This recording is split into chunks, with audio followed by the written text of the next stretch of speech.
এক গাধা বাঘের সাথে তর্ক করছে। বাঘ বলছে ঘাসের রং সবুজ আর গাধা বলছে না, ঘাসের রং নীল। তখন গাধা বলল, আরে ভাই, তর্ক না বাড়িয়ে চলো, আমরা দুইজনে বনের রাজা সিংহের কাছে এর সমাধান চাইবো। সে আমাদেরকে বলে দিবে তুমি সঠিক না আমি সঠিক।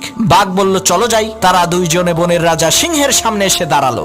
বাঘ কিছু বলার আগেই গাধা চেঁচিয়ে চেঁচিয়ে বলে উঠলো, মহারাজ, আপনি একটু বলেন তো ঘাসের রং সবুজ না নীল? আমি বলছি ঘাসের রং নীল, আর বাঘ বলে ঘাসের রং সবুজ। আপনি একটু ফয়সালা করে দেন তো। সিংহ বলে, এই ফয়সালা পরে করব, আগে বাঘের ফয়সালা করি। সিংহ বাঘকে উদ্দেশ্য করে বলল, বেটা বেকুব, তুই এই বন থেকে বের হয়ে যা, আগামী 1 মাসের মধ্যে এই বনে প্রবেশ করবি না।